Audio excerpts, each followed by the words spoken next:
There is a particular kind of pain that doesn't announce itself loudly. It doesn't arrive all at once. It creeps in slowly, quietly, through a wound that was never truly tended to. Someone hurt you, maybe deeply, maybe more than once.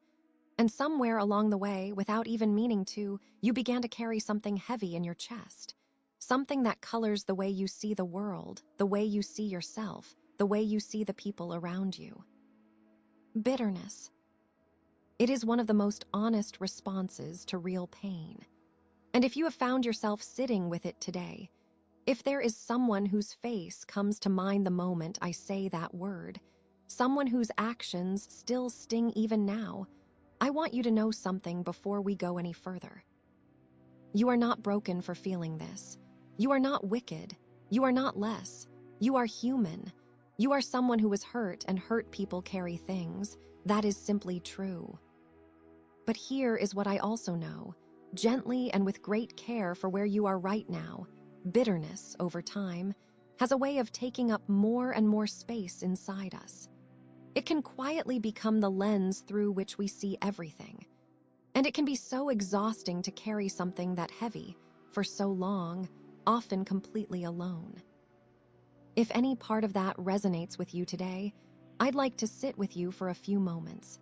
There is a passage of scripture that has brought so much quiet relief to hearts that felt exactly the way yours might feel right now. Listen to these words from the book of Ephesians, chapter 4.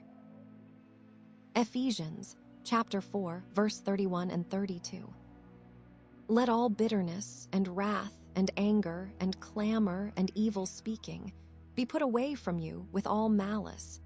And be ye kind one to another, tender-hearted, forgiving one another, even as God for Christ's sake hath forgiven you. Let those words rest for just a moment. I want to be honest with you about something, because I think you deserve honesty more than you deserve a tidy answer. When I first encountered this passage in a season of my own deep hurt, my first reaction was resistance. Because the person who came to mind when I heard the word bitterness had genuinely wronged me. And being told to let it go felt in that moment like being asked to pretend the wound never happened. Maybe that's where you are right now, and if so, that is a completely understandable place to be.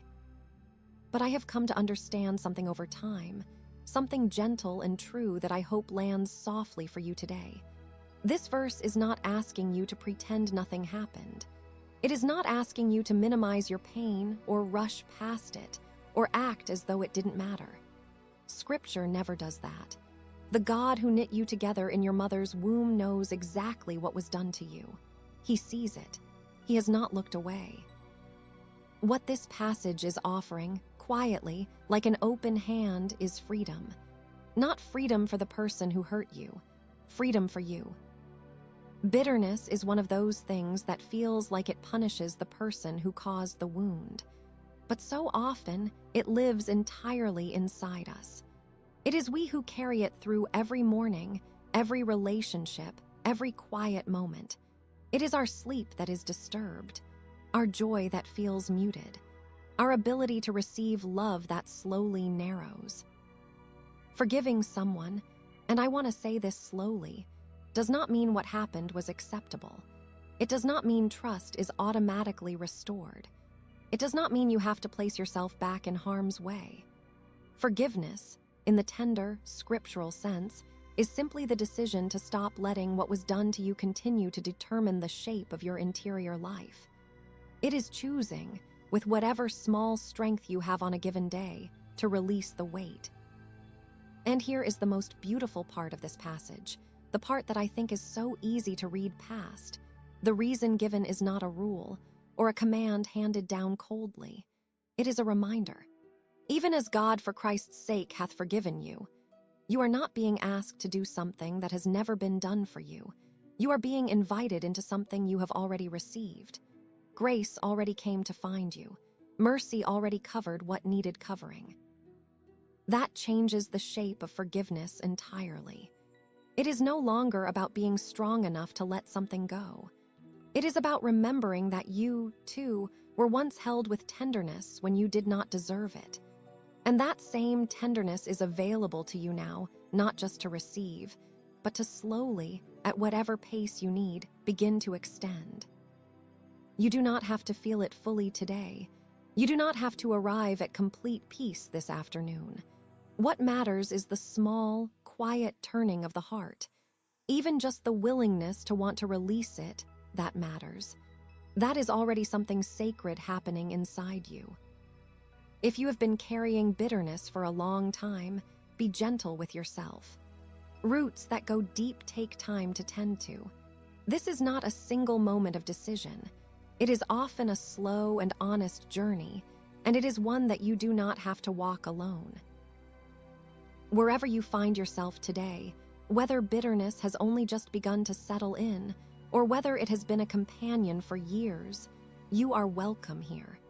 There is no judgment in this space, only scripture and the quiet hope that it carries. You were made to be free, not free from pain, life brings pain, but free from the weight of carrying pain that was never yours to carry forever. That freedom is real.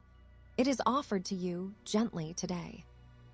If this has brought even a small measure of peace to your heart, I'd love for you to subscribe for daily scripture comfort and promises of peace. New words of hope are waiting for you here, every single day. And if someone you love is carrying something heavy right now, would you consider passing this along to them? Sometimes the most powerful thing we can do for another person is simply say, "Here, I thought of you." You are not alone in this. You are seen and you are held. Come back whenever you need to rest a while.